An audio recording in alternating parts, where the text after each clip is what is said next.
Hi friends, welcome back to my YouTube channel Shubha Manu vlogs. Friends, ಇವತ್ತು ನನ್ನ weight loss ಜರ್ನಿಯ day 27 ಆಗಿರುತ್ತೆ. ಹಾಗಾಗಿ ನಾನಿಲ್ಲಿ ಬೆಳಿಗ್ಗೆ ಎದ್ದಿದ್ದು ಸ್ವಲ್ಪ ಲೇಟ್ ಆಯಿತು. ಅಂದರೆ ಶೀತಕ್ಕೋ ಏನೋ ಗೊತ್ತಿಲ್ಲ, ಸ್ವಲ್ಪ ಮೂಗೆಲ್ಲ ಕಟ್ಟಿತ್ತು. ಅಂದರೆ ವಾಕಿಗೆಲ್ಲ ಬರ್ತೀನಲ್ಲ, ತಣ್ಣಿ ಆಗಿರಬೇಕು. ಹಾಗಾಗಿ ಸ್ವಲ್ಪ ಮೂಗು ಕಟ್ಟಿತ್ತು ಅಂತೇಳಿ ಒಂದು ಹಾಫ್ ಆನ್ ಅವರ್ ಎದ್ದಿದ್ದು ಲೇಟ್ ಆಯಿತು. ಇನ್ನೇ ಎಕ್ಸಸೈಸ್ ಮಾಡ್ಕೋತು ಅಂದರೆ ವಾಕಿಗೆ ಲೇಟ್ ಆಗಿಬಿಡುತ್ತೆ ಅಂತೇಳಿ ಫಸ್ಟಿಗೆ ವಾಕ್ ಮಾಡ್ಕೊಳ್ಳೋಣ, ಅದಾದ ನಂತರ ಬಂದು ಒಂದು ಹಾಫ್ ಆನ್ ಅವರ್ ಎಕ್ಸಸೈಸ್ ಮಾಡ್ಕೊಳ್ಳೋಣ ಅಂತೇಳಿ ಫಸ್ಟಿಗೆ ನಾನಿಲ್ಲಿ ವಾಕಿಗೆ ಬಂದಿದ್ದೀನಿ. ಹಾಗೂ ಸ್ವಲ್ಪ ಕತ್ಲೆನೇ ಇದೆ. ಅಂದರೆ ಈ ಕಡೆಯಿಂದ ಹೋಗ್ಬೇಕಾದ್ರೆ ಫುಲ್ಲು ಕತ್ಲೆ ರೋಡೆಲ್ಲ ಕಾಣಿಸಲ್ಲ ಅಂದ್ರೂ ಮೊಬೈಲ್ ಟಾರ್ಚ್ ಹಾಕ್ಕೊಂಡೇ ಹೋಗೋದು. ಇನ್ನು ಆ ಕಡೆಯಿಂದ ಬರಬೇಕಾದ್ರೇ ಒಂದಿಷ್ಟು ಬೆಳಕು ಬಂದಿರೋದು. ಅಂದರೆ ಇನ್ನೇನು ಒಂದು 10 ನಿಮಿಷದಲ್ಲೆಲ್ಲ ಮನೆ ಬಂದುಬಿಡುತ್ತೆ. ಅಷ್ಟು ಟೈಮಲ್ಲಿ ಇಷ್ಟೇ ಬೆಳಕು ಬಂದಿದ್ದು. ಇನ್ನು ಬಂದು ಎಕ್ಸಸೈಸ್ ಎಲ್ಲ ಮಾಡ್ಕೊಳ್ಳೋಣ ಅಂತ ಹೇಳ್ಬಿಟ್ಟು ವಾಕ್ ಮುಗಿಸ್ಕೊಂಡು ಬರ್ತಾಯಿದ್ದೀನಿ. ಅಂದರೆ ಒಂದಿನ ಏನಾದರೂ ಹುಷಾರಿಲ್ಲ ಅಂತ ಮಿಸ್ ಮಾಡ್ತು ಅಂದರೆ ಇನ್ನು ಮಾರನೆಗೂ ಕೂಡ ಅದೇ ಆಗಿಬಿಡುತ್ತೆ. ಸುಮಾರು ಸಲ ಆ ಥರ ಆಗಿದೆ. ಹಂಗಾಗಿ ಆಗೋದು ಬೇಡ, ಕಂಟಿನ್ಯೂಸ್ ಆಗಿ ಮಾಡೋಣ ಅಂತ ಹೇಳ್ಬಿಟ್ಟು ನಾನಿಲ್ಲಿ ಸ್ವಲ್ಪ ನೆಗಡಿ ಇದ್ರೂ, ಅಂದರೆ ಮೂಗೆಲ್ಲ ವಯಸ್ಸೆಲ್ಲ ಕಟ್ಟಿದ್ರೂ ಬಂದಿದ್ದೀನಿ. ಏನೋ ಒಂದು ವೆಯ್ಟ್ ಲಾಸು ಆಗಲೇಬೇಕು, ಪ್ರಯತ್ನನ ಬಿಡೋದು ಬೇಡ ಅಂತೇಳಿ. ಮತ್ತು ಫ್ರೆಂಡ್ಸ್, ನನ್ನ 3 ವಾರಗಳು ಕಂಪ್ಲೀಟ್ ಆದ ನಂತರ ನನ್ನ ವೆಯ್ಟ್ ಲಾಸ್ ಜರ್ನಿಲಿ ನಾನು ಎಷ್ಟು ವೆಯ್ಟ್ ರಿಡ್ಯೂಸ್ ಮಾಡ್ಕೊಂಡಿದ್ದೀನಿ ಅಂತ ನಾನು ಡೇ 22ನ ವೀಡಿಯೋದಲ್ಲಿ ಅಪ್ಲೋಡ್ ಮಾಡಿದ್ದೀನಿ, ನನ್ನ ವೆಯ್ಟ್ ಎಷ್ಟು ರಿಡ್ಯೂಸ್ ಆಗಿದೆ ಅಂತ.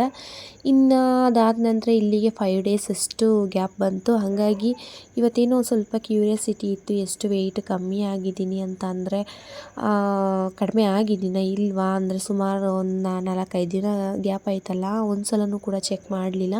ಹಾಗಾಗಿ ಚೆಕ್ ಮಾಡ್ಕೊಳ್ಳೋಣ ಅಂತ ಹೇಳ್ಬಿಟ್ಟು ವಾಕಿಂದ ಬಂದು ನಾನಿಲ್ಲಿ ಯೂರಿನ್ ಮೋಷನ್ ಎಲ್ಲ ಕ್ಲಿಯರ್ ಮಾಡಿಕೊಂಡು ಒಂದು ವೆಯ್ಟ್ ಚೆಕ್ ಮಾಡಿಬಿಟ್ಟು ಅದಾದ ನಂತರ ಎಕ್ಸಸೈಸ್ ಮಾಡೋಣ ಅಂತ ಹೇಳ್ಬಿಟ್ಟು ವೆಯ್ಟ್ ಚೆಕ್ ಮಾಡೋಣ ಅಂದ್ಬಿಟ್ಟು ಬಂದೆ.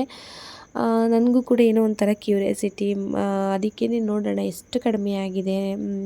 ಲಾಸ್ಟ್ ನಂದು ವೆಯ್ಟ್ ಇದ್ದಿದ್ದು 82.15 ಏನೋ ಇತ್ತು. ಹಾಗಾಗಿ ನೋಡೋಣ ಈ ಒಂದು 4 to 5 ಡೇಸಲ್ಲಿ ಎಷ್ಟು ವೆಯ್ಟ್ ಲಾಸ್ ಆಗಿದ್ದೀನಿ ಅಂತ. ಅಂದರೆ ನಾನೇನು ಒಂದು 7 ಡೇಸ್ ಕಂಪ್ಲೀಟ್ ಆದಮೇಲೆ ಅಲ್ವಾ ವೆಯ್ಟ್ ರಿವೀಲ್ ಮಾಡ್ತಿದ್ದಿದ್ದು ಎಷ್ಟು ಕಮ್ಮಿ ಆಗಿದ್ದೀನಿ ಆ ಒಂದು ವಾರಕ್ಕೆ ಅಂತೇಳಿ. ಹಾಗಾಗಿ ಇವಾಗ ಸ್ವಲ್ಪ ಒಂದು 3 ಡೇಸ್ ಮುಂಚೆನೇ ವೆಯ್ಟ್ ಚೆಕ್ ಮಾಡ್ತಾಯಿದ್ದೀನಿ. ಅದಕ್ಕೇ ಏನು ಒಂದು ವೇಟಿಂಗ್ ಮಿಷಿನ್ನ ತೊಗೊಂಡಿದ್ದೆ ವೆಯ್ಟ್ ಚೆಕ್ ಮಾಡೋಣ ಅಂದ್ಬಿಟ್ಟು ತುಂಬಾ ಕ್ಯೂರಿಯಾಸಿಟಿಯಿಂದ ಇಲ್ಲಿ ವೆಯ್ಟ್ ಚೆಕ್ ಮಾಡ್ಕೋತಾ ಇದ್ದೀನಿ. ಇನ್ನು ನೋಡಿ ಎಷ್ಟು ಬರ್ಬೋದು ವೆಯ್ಟ್ ನಂದು ಅಂತ. ಅಲ್ಲಿಗೆ ನಂದು ವೆಯ್ಟು 81.25 ಇದೆ ಅಂತ. ಅಂದರೆ ನಂದು ಲಾಸ್ಟ್ ವೆಯ್ಟ್ ಇದ್ದಿದ್ದು 82.15 ಇತ್ತು. ಇಲ್ಲಿಗೆ 81.25 ಬಂದಿದೆ. ಅಲ್ಲಿಗೆ ನಂದು ಒಂದು 900 ಗ್ರಾಮ್ ಕಮ್ಮಿ ಆಗಿದೆ. ಅಂದರೆ 4 to 5 ಡೇಸ್ ಅಷ್ಟರಲ್ಲಿ 900 ಗ್ರಾಮ್ ಕಮ್ಮಿ ಆಗಿದೆ. ಏನೋ ಒಂಥರ ಖುಷಿ ಮತ್ತು ಸಂತೋಷ. ಏನು ಸ್ವಲ್ಪ ಪರವಾಗಿಲ್ಲ, ವೆಯ್ಟ್ ಲಾಸ್ ಆಗ್ತಾಯಿದ್ದೀನಿ. ಅಂದರೆ ಜಾಸ್ತಿ ಏನು ಎಫರ್ಟ್ ಆಗ್ತಾನೇ ಇಲ್ಲ ನನಗೇನು. ನಾನು ಜಾಸ್ತಿ ಎಫರ್ಟ್ ಆಗ್ತಾಯಿದ್ದೀನಿ ಒಂದು ವೆಯ್ಟ್ ಲಾಸ್ ಮಾಡ್ಕೋಬೇಕಾದ್ರೆ. ಇಷ್ಟೊಂದು ಕಷ್ಟ ಬಿದ್ದು ವೆಯ್ಟ್ ಲಾಸ್ ಮಾಡ್ಕೋತಾ ಇದ್ದೀನಿ, ಇಷ್ಟೇನ ನಂದು ವೆಯ್ಟ್ ಲಾಸ್ ಆಗ್ತಾ ಇರೋದು ಆ ಥರ ಎಲ್ಲ ಫೀಲೇ ಇಲ್ಲ ನನಗೆ. ಅಯ್ಯ, ಆರಾಮಾಗಿ ವೆಯ್ಟ್ ಲಾಸ್ ಮಾಡ್ಕೋತಾ ಇದ್ದೀನಿ. ಇನ್ನೊಂಚೂರು ಎಫರ್ಟ್ ಆಗ್ತು ಅಂದರೆ ಇನ್ನೂ ಸ್ವಲ್ಪ ವೆಯ್ಟ್ ಲಾಸ್ ಆಗ್ಬೋದಲ್ವ. ನಾನೇ ಸ್ವಲ್ಪ ನೆಗ್ಲೆಕ್ಟ್ ಮಾಡ್ತಾ ಇರ್ಬೋದು. ಸ್ವಲ್ಪ ವರ್ಕೌಟ್ ಎಲ್ಲ ಕಡಿಮೆ ಮಾಡ್ತಾಯಿದ್ದೀನಿ.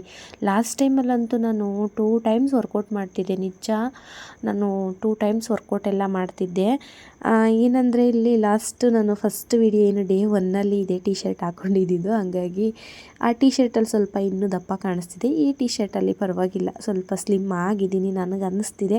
ಇನ್ನು ನಿಮಗೇನಾದರೂ ಅನ್ನಿಸ್ತಿದ್ರೆ ಪ್ಲೀಸ್ ಕಾಮೆಂಟ್ಸಲ್ಲಿ ತಿಳಿಸಿ, ನನಗೂ ಕೂಡ ಖುಷಿಯಾಗುತ್ತೆ ನಿಮ್ಮ ಕಮೆಂಟ್ಸ್ನ ನೋಡಿ. ಇನ್ನೇನು ಒಂದು ವೆಯ್ಟ್ ಚೆಕ್ ಮಾಡಿಕೊಂಡು ಎಕ್ಸಸೈಸ್ ಎಲ್ಲ ಮಾಡಿಕೊಂಡು ನಾನಿಲ್ಲಿ ಸ್ನಾನ ಮಾಡಿ ನನ್ನ ಬೆಳಗಿನ ಪೂಜೆ ಎಲ್ಲ ಮುಗಿಸ್ಕೊಂಡಿದ್ದೀನಿ. ಅಂದರೆ ವಾರ ಇರೋದ್ರಿಂದ ಬೆಳಗಿನ ಪೂಜೆ ಎಲ್ಲನೂ ಮುಗಿಸ್ಕೊಂಡಿದ್ದೀನಿ. ಇನ್ನು ನೆಕ್ಸ್ಟ್ ನಂದೇನಿದೆ ರೊಟೀನ್ ಎಲ್ಲ ಸ್ಟಾರ್ಟ್ ಮಾಡ್ಕೊಂಡಿದ್ದೀನಿ. ಅದಕ್ಕೆ ನಾನೇನು ಒಂದು 3-4 ಡೇಸಿಂದನೂ ಮಾಲ್ಟನ್ನೇ ಕುಡಿತಾ ಬರ್ತಾಯಿದ್ದೀನಿ. ಹಾಗಾಗಿ ಅದು ಕೂಡ ಖಾಲಿ ಆಗ್ತಾ ಬರ್ತಿದೆ. ಅದಕ್ಕೆ ನಾನು ಒಂದು ದಿವಸ ಮಾಲ್ಟ್ ಪೌಡರ್ ಮಾಡ್ಕೋಬೇಕು ಟೈಮ್ ಮಾಡಿಕೊಂಡು ಅಂತೇಳಿ.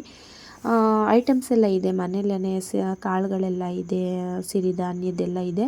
ಹಾಗಾಗಿ ಮಾಡ್ಕೊಳ್ಳೋಣ ಎಲ್ಲ ಇದೆಯಲ್ಲ ಅಂತ ಹೇಳ್ಬಿಟ್ಟು ಅಂದ್ಕೊಂಡಿದ್ದೀನಿ. ನಾನೇನೋ ಒಂದು ವೀಡಿಯೋನೂ ಕೂಡ ಅಪ್ಲೋಡ್ ಮಾಡಿದ್ದೀನಿ. ತುಂಬ ಜನ ಕೇಳ್ತಾರೆ ಮಾಲ್ಟನ್ನ ಪೌಡರ್ನ ಯಾವ ರೀತಿ ಮಾಡ್ಕೊಳ್ಳೋದು, ಅದನ್ನು ಹಾಲಲ್ಲಿ ಹಾಕ್ಬಿಟ್ಟು ಮಾಡ್ಕೊಳ್ಳೋದಾ ಇಲ್ಲ ನೀರಲ್ಲಿ ಹಾಕ್ಬಿಟ್ಟು ಮಾಡ್ಕೊಳ್ಳೋದಾ ಅಂತೆಲ್ಲ ಕೇಳ್ತಾರೆ. ನಿಮ್ಗೆ ಇಷ್ಟ, ಹಾಲಲ್ಲಾದರೂ ಮಾಡ್ಕೋಬೋದು, ನೀರಲ್ಲಾದರೂ ಮಾಡ್ಕೋಬೋದು. ಬಟ್ ವೆಯ್ಟ್ ಲಾಸ್ ಮಾಡ್ತಾರೋರು ಜಾಸ್ತಿ ಹಾಲು ತಗೊಳ್ಳೋದು ಬೇಡ, ಒಂದು ನೀರಲ್ಲಿ ಮಾಡ್ಕೊತು ಸ್ವಲ್ಪ ಉಪ್ಪನ್ನ ಹಾಕ್ಬಿಟ್ಟು ಅಂತ ಹೇಳಿದ್ರೆ ಸಾಕು. ಇದನ್ನು ಈ ಮಲ್ಟ್ ಪೌಡರ್ನ ಸ್ವಲ್ಪ ನೀವು ಬೆಲ್ಲದ ಪುಡಿ ಹಾಲು ಸೇರಿಸಿ ಮಾಡ್ಕೊತು ಅಂದರೆ ಸೇಮ್ ಪಾಯಸದ ಥರನೇ ಇರುತ್ತೆ, ಅಷ್ಟು ಟೇಸ್ಟಿಯಾಗಿರುತ್ತೆ. ಡಯಟ್ ಮಾಡ್ತಾರೋದ್ರಿಂದ ಆ ಥರ ಬೆಲ್ಲದ ಪೌಡ್ರೆಲ್ಲ ಹಾಕ್ಕೊಂಡು ಮಾಡ್ಕೊಳ್ಳೋದು ಬೇಡ.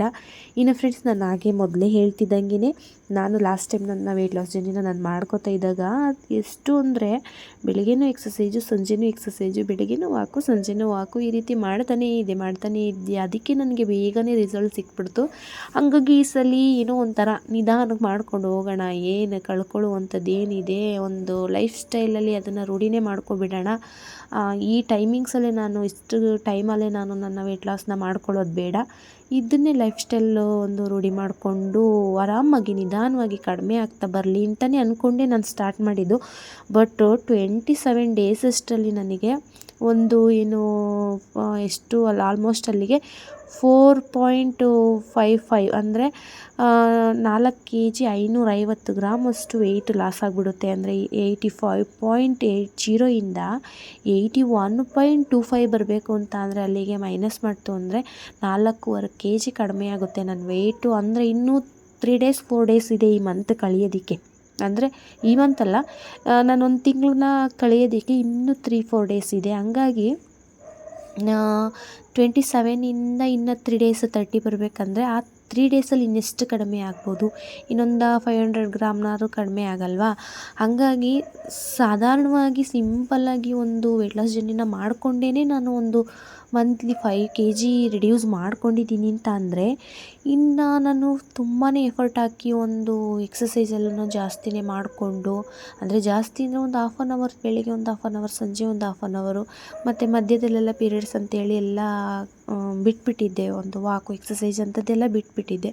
ಅದನ್ನೆಲ್ಲ ಫಾಲೋ ಅಪ್ ಮಾಡ್ತಾ ಬಂತು ನೀಟಾಗಿ ಅಂತ ಅಂದರೆ ಇನ್ನಿಷ್ಟು ವೆಯ್ಟ್ ರಿಡ್ಯೂಸ್ ಆಗೋಲ್ಲ. ಹಾಗೇ ತುಂಬಾ ಆಗ್ತೀವಿ ನಾವು. ಒಂದು ಮಂತ್ಲಿ ಅಂತ ಅಂದರೆ ಒಂದು 5-6 kg ಆರಾಮಾಗಿ ಯಾವುದೇ ರೀತಿಯ ಪ್ರಾಬ್ಲಮ್ ಇಲ್ಲದೇ ನಮ್ಮ ವೆಯ್ಟ್ನ ನಾವು ಲಾಸ್ ಮಾಡ್ಕೋಬೋದು. ನನಗೆ ತುಂಬಾ ಖುಷಿ ಇದೆ. ನನ್ನ ವೆಯ್ಟು ಇಷ್ಟು ರಿಡ್ಯೂಸ್ ಆಯ್ತಲ್ಲ, ಅದಕ್ಕೆ ತುಂಬಾ ಖುಷಿ ಇದೆ. ಹಾಗಾಗಿ ಇನ್ನೂ ಸ್ವಲ್ಪ ಎಫರ್ಟ್ ಹಾಕಿ ನನ್ನ ಒಂದು ಜರ್ನಿನ ಮಾಡ್ಕೊಳ್ಳೋಣ ಅಂತ ಅಂದ್ಕೊಂಡಿದ್ದೀನಿ. ಅಂದರೆ ಫುಡ್ಡೆಲ್ಲ ಓಕೆ, ಕಂಟ್ರೋಲ್ ಇದೆ, ಸಾಕು, ನಂದು ಫುಡ್ಡೆಲ್ಲ ಆರಾಮಂತ ಅನ್ನಿಸ್ತಿದೆ. ಇನ್ನು ಸ್ವಲ್ಪ ವಾಕ್ 2 ಟೈಮ್ಸ್ ಮಾಡ್ಕೊಳ್ಳೋಣ ಅಂತ ಅಂದ್ಕೊಂಡಿದ್ದೀನಿ. ಇವಾಗ ಒಂದು 2 ಡೇಸಿಂದ ಸಂಜೆ ಟೈಮು ಅಂದರೆ ನಮ್ಮ ಚಿಂಟು ಸ್ವಲ್ಪ ಹಿಂಸೆ ಮಾಡ್ತಾನೆ ಅಂತ ಹೇಳ್ಬಿಟ್ಟು ಸೆಟ್ಲ್ಕಾಕೆಲ್ಲ ಆಡೋದನ್ನು ಸ್ಟಾರ್ಟ್ ಮಾಡ್ಕೊಂಡಿದ್ದೀವಿ. ಹಾಗಾಗಿ ಅದು ಸ್ವಲ್ಪ ಎಕ್ಸಸೈಸ್ ಥರನೇ ಆಗುತ್ತೆ. ಅಲ್ಲಿಂದ ಇಲ್ಲಿಗೆ ಓಡಾಡ್ತೀವಲ್ವ, ಕೈಯೆಲ್ಲ ಅದನ್ನು ಬೀಸ್ತೀವಲ್ವ ಬ್ಯಾಟಿಂದ, ತೋಳುಗಳಿಗೆಲ್ಲ ಎಕ್ಸಸೈಸ್ ಆಗೋ ರೀತಿ ಆಗುತ್ತೆ. ಅಂದಮೇಲೆ ಸ್ವಲ್ಪ ಬಗ್ಗಿ ಎದ್ದು ಹೇಳಿ ಮಾಡ್ತೀವಲ್ಲ, ಹಾಗಾಗಿ ಅದು ಕೂಡ ಒಂಥರ ನಮಗೆ ವಾರ್ಮಪ್ ರೀತಿ ಆಗುತ್ತೆ ಅಂತ ಹೇಳ್ಬಿಟ್ಟು ಸಂಜೆ ಟೈಮು ಕಂಪಲ್ಸರಿ ಒಂದು ಸೆಟ್ಲ್ಕಾಕ್ನ ಆಡ್ಕೊಳ್ಳೋಣ. ಇನ್ನು ನಾವು ಬೆಳಗ್ಗೆ ಟೈಮ್ ಏನು ವಾಕ್ ಇದೆ ಅದನ್ನು ಮಾಡಿಕೊಂಡು ಅದ್ರ ಜೊತೆಗೆ ಏನೊಂದು ಅರ್ಧ ಗಂಟೆ ಎಕ್ಸಸೈಸ್ನ ಮಾಡ್ತಿದ್ದೆ, ಅದನ್ನು ಸ್ವಲ್ಪ 3/4 ಗಂಟೆ ಟೈಮ್ ಮಾಡಿಕೊಂಡು ಇವಾಗ ಇನ್ನೊಂದು 3 ಡೇಸ್ ಹೋಯಿತು ಅಂದರೆ 1 ಮಂತ್ ಕಂಪ್ಲೀಟಾಗಿ ಹೋಗುತ್ತೆ. ನೋಡೋಣ 1 ಮಂತಲ್ಲಿ ಎಷ್ಟು ರೆಡ್ಯೂಸ್ ಆಗ್ಬೋದು. ನಿಜ ಫ್ರೆಂಡ್ಸ್, 1 ಮಂತಲ್ಲಿ ಇಲ್ಲ ಅಂದ್ರೂ ಒಂದು 5 kg ಕಡಿಮೆ ಆಗಲೇಬೋದು. ಅಂದರೆ ಸಿಂಪಲ್ಲಾಗಿ ಮಾಡ್ಕೋತೀನಿ ಅಂದರೆ ಒಂದು 5 kg ಆಗ್ಬೋದು. ಅದೇ ಸ್ವಲ್ಪ ಇನ್ನೊಂದು ಸ್ವಲ್ಪ ಎಫರ್ಟ್ ಹಾಕ್ತೀವಿ, ಇನ್ನೊಂದು ಸ್ವಲ್ಪ ಅದ್ರ ಬಗ್ಗೆ ಗಮನ ಕೊಡ್ತೀವಿ ಅಂತ ಅಂದರೆ ಇನ್ನೂ 1 kg ಕಡಿಮೆ ಆರಾಮಾಗಿ ಆಗ್ಬೋದು. ಹಾಗಾಗಿ ನಾನು ಇದೇ ರೀತಿ ಕಂಟಿನ್ಯೂ ಮಾಡ್ಕೊಂಡು ಹೋಗೋಣ. ಇನ್ನೊಂದು ಸ್ವಲ್ಪ ಎಫರ್ಟ್ ಹಾಕೋಣ ಅಂತ ಅಂದ್ಕೊಂಡಿದ್ದೀನಿ. ಇನ್ನು ನೆಕ್ಸ್ಟು 3 ಡೇಸ್ ಕಂಪ್ಲೀಟ್ ಮಾಡಿಬಿಡ್ತೀನಿ, ಅಂದರೆ 30 ಡೇಸ್ ಕಂಪ್ಲೀಟ್ ಮಾಡಿಬಿಡ್ತೀನಿ. ಅದಾದಮೇಲೆ 31 ಡೇಸಿಂದ ಇನ್ನು ಸ್ವಲ್ಪ ಒಂದು ಮುಂದುವರೆದ ಭಾಗ ಅಂದರೆ ಸ್ವಲ್ಪ ಎಫರ್ಟ್ ಹಾಕ್ತೀನಿ. ಇವಾಗ ಸ್ವಲ್ಪ ಬಿಗಿನರ್ಸ್ ಥರ ಸ್ಟಾರ್ಟ್ ಮಾಡ್ಕೊಂಡಿದ್ದೀನಿ, ಸ್ಟಾರ್ಟಿಂಗ್ ಟ್ರಬಲಿಂದ ಸ್ಟಾರ್ಟ್ ಮಾಡ್ಕೊಂಡಿದ್ದೀನಿ. ಸ್ಟಾರ್ಟ್ ಆಯ್ತಲ್ಲ, ಇನ್ನು ಫಾಸ್ಟಾಗೇ ಹೋಗಬೇಕು. ನಮಗೆ ಸ್ಲೋ ಆಗಬಾರ್ದು ಹೊರತು ಫಾಸ್ಟಾಗಿರಬೇಕು. ಮತ್ತು ಫ್ರೆಂಡ್ಸ್, ನಾನೇನು ಒಂದು ಬೆಳಗಿನ ತಿಂಡಿಗೆ ಗಂಜಿನ ತಗೋತೀನಿ. ಅದಾದ ನಂತರ ನಾನು ಮಾರ್ನಿಂಗ್ ಸ್ನ್ಯಾಕ್ಸ್ಗೆ ಅಂತೇಳಿ ಗ್ರೀನ್ ಟೀ ಮತ್ತು ಸಪೋಟ ಹಣ್ಣನ್ನು ತಗೊಂಡೆ. ಇನ್ನು ನೆನ್ನೆದು ಸ್ವಲ್ಪ ಸಾಂಬಾರಿತ್ತು, ಚಿಕನ್ ಸಾಂಬಾರು ಅಂತೇಳಿ ಅದಕ್ಕೆ ರವೆ ರೊಟ್ಟಿನ ಮಾಡ್ಕೋತಾ ಇದ್ದೆ. ಇನ್ನೇನು ಒಂದು ರೊಟ್ಟಿ ನನಗೆ ಹಾಕೋಬೇಕಿತ್ತು, ಅಷ್ಟರಲ್ಲಿ ಗ್ಯಾಸ್ ಕೂಡ ಖಾಲಿ ಆಯಿತು. ಸುಮಾರಾಗಿ ರೊಟ್ಟಿನೂ ಕೂಡ ಆಯಿತು, ಅದನ್ನೇ ತಿಂದ್ಕೊಂಡು ಅದ್ರ ಜೊತೆಗೆ ಸಲಾಡ್ನೂ ಕೂಡ ತೊಗೊಂಡೆ. ಮತ್ತು ಇನ್ನು ಕೆಲಸಗಳೆಲ್ಲ ಮುಗಿಸಿ ಚಿಂಟು ಕೂಡ ಸ್ಕೂಲಿಂದ ಬಂದ ಅಷ್ಟರಲ್ಲಿ ಕಲ್ಲಂಗಡಿ ಹಣ್ಣು ಮಾರೋದಕ್ಕೆ ಬಂದಿದ್ದರು. ಕಲ್ಲಂಗಡಿ ಹಣ್ಣು ತೊಗೊಂಡು ಅವನಿಗೂ ಕೂಡ ಸ್ವಲ್ಪ ಉಪ್ಪು ಮೆಣಸನ್ನ ಸೇರಿಸಿ ಕಲ್ಲಂಗಡಿ ಹಣ್ಣು ಕಟ್ ಮಾಡಿ ಕೊಡ್ತಾಯಿದ್ದೀನಿ. ನಾನು ಕೂಡ ಇನ್ನೇನು ಸಂಜೆ ಸ್ನ್ಯಾಕ್ಸ್ಗೆ ಇದನ್ನೇ ತಿಂದ್ಕೊಳ್ಳೋಣ, ಅದ್ರ ಜೊತೆ ಬ್ಲಾಕ್ ಕಾಫಿ ಮಾಡ್ಕೊಂಡು ಕುಡಿಯೋಣ ಅಂತ ಹೇಳ್ಬಿಟ್ಟು ಕಲ್ಲಂಗಡಿ ಹಣ್ಣನ್ನು ಎಲ್ರಿಗೂ ಕಟ್ ಮಾಡಿ ನಾನು ಕೂಡ ಕಲ್ಲಂಗಡಿ ಹಣ್ಣು ತಿಂದ್ಕೊಂಡು ಮಧ್ಯಾಹ್ನ ಊಟಕ್ಕೆ ಚಿಕನ್ ತಿಂದಿರೋ ಕಾರಣ ನೈಟ್ ಊಟಕ್ಕೆ ನನಗೇನು ಅಷ್ಟು ಬೇಕು ಅಂತ ಅನಿಸಲ್ಲ. ಹಾಗಾಗಿ ಸ್ವಲ್ಪ ಹಣ್ಣು ತರಕಾರಿ ಎಲ್ಲ ತಿಂದ್ಕೊಂಡು ನನ್ನ ಡೇನ ನಾನು ಇಲ್ಲಿಗೆ ಮುಗಿಸ್ಕೊತಾ ಇದ್ದೀನಿ.